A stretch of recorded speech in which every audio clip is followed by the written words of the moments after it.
تو فرعون نے اس کے ساتھ کیا سلوک کیا، اور ایسا کیا ہوا کہ اس خاتون کو دنیا کی عظیم ترین عورت کا لقب دیا گیا۔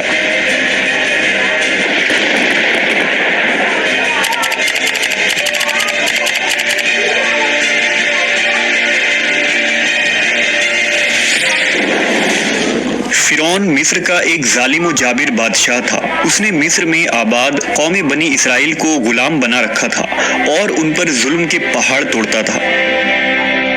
فرعون نہایت ہی مغرور بادشاہ تھا اور خود کو لوگوں کا خدا اور رازق کہلواتا تھا، لیکن کسی میں بھی اتنی جرت نہ تھی کہ فرعون کی مخالفت کر سکے۔ لہذا اللہ نے فرعون کے خاتمے کا ارادہ کیا تو بنی اسرائیل میں حضرت موسیٰ علیہ السلام کی پیدائش ہوئی۔ جب موسیٰ علیہ السلام کی پیدائش ہوئی تو ان دنوں فرعون نے اپنے سپاہیوں کو یہ حکم دے رکھا تھا کہ بنی اسرائیل میں جو لڑکا بھی پیدا ہو اسے قتل کر دیا جائے۔ لہٰذا اس مصیبت و آفت کے دور میں مجبوراً موسیٰ علیہ السلام کی والدہ نے آپ کو ایک صندوق میں رکھ کر صندوق کو مضبوطی سے بند کر دیا اور اسے دریائے نیل میں ڈال دیا۔ دریا سے نکل کر ایک نہر فرعون کے محل کے نیچے بہتی تھی۔ اللہ کی قدرت یہ ہوئی کہ یہ صندوق دریائے نیل سے بہتے ہوئے اس نہر میں چلا گیا۔ اس وقت نہر کے کنارے فرعون کی بیوی آسیہ بنت مزاحم بیٹھ کر نہر کا نظارہ کر رہی تھی۔ آسیہ ایک خوبصورت اور نیک دل خاتون تھی اور وہ کسی بیماری سے شدید تکلیف میں تھی۔ فرعون نے اس کا بہت کچھ علاج کرایا تھا مگر وہ ناکام رہا۔ کہتے ہیں کہ کاہنوں نے اسے بتایا تھا کہ اے فرعون، ہم پیشن گوئی کرتے ہیں کہ اس دریا میں سے ایک آدمی تیرے محل میں داخل ہوگا۔ اگر اس کے منہ کی رال اس بیمار خاتون کے جسم پر ملی جائے گی تو اسے شفا ہو جائے گا۔ چنانچہ جب نہر میں بہتے اس صندوق پر آسیہ کی نظر پڑی تو اس نے ملازمین کو اسے نکالنے کا حکم دیا۔ جب اس صندوق کو پانی سے نکالا گیا اور اسے کھولا گیا اور ملکہ نے اس بچے کو دیکھا تو اسے یوں محسوس ہوا کہ ایک بجلی سی چمکی ہے جس نے اس کے دل کو منور کر دیا ہے۔ آسیہ کے دل میں اس بچے کی محبت نے گھر بنا لیا۔ اس بچے کا لعب دہن جیسے ہی ان کے ہاتھوں پر پڑا تو انہیں شفا ہو گئی۔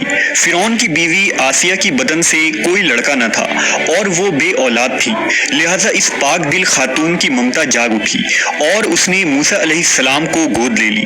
اس طرح اللہ کی قدرت سے موسیٰ علیہ السلام کی پرورش اسی فرعون کے محل میں ہوئی جس نے آپ علیہ السلام کے ہاتھوں سے ہلاک ہونا تھا۔ دراصل لفظ فرعون اس دور میں مصر کے بادشاہ کا لقب ہوا کرتا تھا۔ موسیٰ علیہ السلام کے قصے کے سلسلے میں دو فرعونوں کا ذکر آتا ہے، ایک وہ جس کے زمانے میں آپ پیدا ہوئے اور جس کے گھر میں آپ نے پرورش پائی، اور دوسرا وہ جس کے پاس آپ ایمان کی دعوت اور بنی اسرائیل کی آزادی کا مطالبہ لے کر گئے اور جو سمندر میں غرق ہو گیا۔ لہٰذا بی بی آسیہ کا خاوند جس نے موسیٰ علیہ السلام کو اپنے محل میں رکھا، اس فرعون کا نام رامسس ثانی بتایا جاتا ہے۔ دراصل بی بی آسیہ ریان بن ولید کی پوتی تھی۔ ریان بن ولید وہی بادشاہ تھا جو یوسف علیہ السلام کے دور میں عزیز مصر تھا اور اس نے حضرت یوسف پر ایمان بھی لایا تھا۔ جب مصر پر قبطی خاندان کی حکومت آئی تو فرعون نے اپنی طاقت کے زور پر بی بی آسیہ سے شادی کر لی اور انہیں دھمکی دی کہ اگر انہوں نے شادی سے انکار کیا تو ان کے والدین کو قتل کر دیا جائے گا۔ لیکن شادی کے بعد بھی اللہ نے حضرت آسیہ کو فرعون کے شر سے محفوظ رکھا اور وہ آپ پر قادر نہ ہو سکا۔ مورخین لکھتے ہیں کہ اللہ نے فرعون کو نامرد بنا دیا تھا، اور بعض نے لکھا کہ فرعون کو ایسی بیماری تھی کہ طبیبوں نے اسے ساری عمر صحبت کرنے سے منع کر دیا تھا، لہذا فرعون کبھی بھی حضرت آسیہ کے قریب نہ جا سکا۔ یہ بھی اللہ کی ایک حکمت تھی تاکہ بی بی آسیہ فرعون کے ناپاک جسم سے محفوظ رہ سکے۔ بہرحال حضرت موسیٰ کی پرورش فرعون کے محل میں کسی شاہی فرد یا شہزادے کے مانند ہوئی۔ ہر طرح کے آرام و آرائش آپ کے لیے دستیاب تھے، لیکن قبطیوں کے درمیان زندگی گزارنے کے باوجود موسیٰ علیہ السلام فطری طور پر ان سے مختلف کردار کے مالک تھے۔ حضرت موسیٰ فرعون کے غرور و تکبر اور خدائی کے دعووں کو ناپسند کیا کرتے تھے اور ہمیشہ توحید کے متعلق واضح بات کیا کرتے، جو فرعون اور اس کے درباریوں کو ناگوار گزرتی تھی۔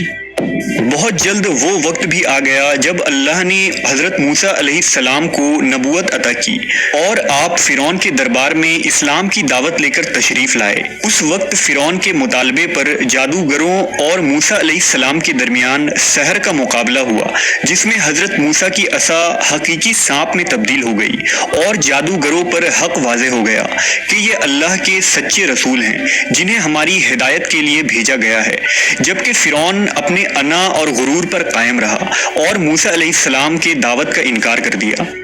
اسی دربار میں بی بی آسیہ بھی موجود تھی، لہذا آپ نے جب یہ سنسنی خیز منظر دیکھا تو آپ کے دل میں فوراً حق کا نور چمک اٹھا اور آپ موسیٰ علیہ السلام پر ایمان لے آئیں۔ بی بی آسیہ فرعون مصر کی بیوی اور ملکہ تھی۔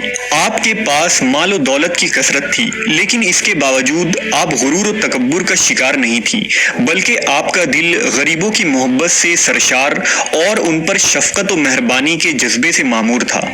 آپ دل کھول کر ان پر صدقہ و خیرات کیا کرتی، اسی وجہ سے آپ کو ام المساکین یعنی مسکینوں کی ماں بھی کہا جاتا ہے۔ چونکہ بی بی آسیہ اپنے شوہر رامسس کے مظالم کو بھی خوب جانتی تھی، اس لیے اپنے ایمان کا اظہار نہ کیا۔ آپ چھپ چھپا کر ایک اللہ کی عبادت کیا کرتی اور اللہ سے یہ دعا کرتی کہ اے اللہ، مجھے فرعون اور اس کے عمل سے نجات دے، میں اس کے کفریہ حرکتوں سے بیزار ہوں۔ حضرت آسیہ خفیہ طور پر موسیٰ علیہ السلام کے خدا کی عبادت کرتی اور دعا و استغفار میں مشغول رہتی، یہاں تک کہ فرعون کو ایک دن آپ کے ایمان لانے کی خبر ہو گئی۔ اس نے ایک روز اپنے درباریوں سے کہا، کیا تم لوگوں کو میری بیوی کی کچھ خبر ہے؟ تم لوگ اس کے متعلق کیا جانتے ہو؟ سب نے بی بی آسیہ کی بڑی تعریف کی اور ان کی بھلائیاں بیان کی۔ فرعون نے کہا، کیا تم لوگوں کو نہیں معلوم وہ میرے سوا دوسرے خدا کو مانتی ہے؟ لہذا فرعون نے حضرت آسیہ کو دربار میں بلایا اور ان سے دریافت کیا کہ تو کسے اپنا معبود مانتی ہے؟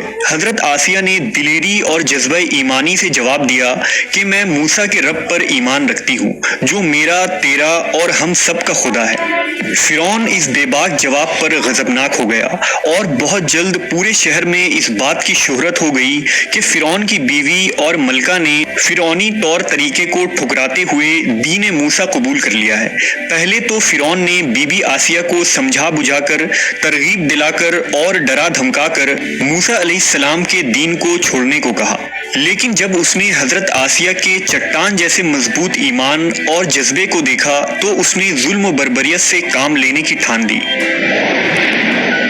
فرعون نے اپنے اہلکاروں کو حکم دیا کہ آسیہ کو تپتے ہوئے ریگستان کی دھوپ میں لٹا دیا جائے، لہذا آپ کو شدید گرمی میں ریت کے تپتے میدان میں چھوڑ دیا گیا۔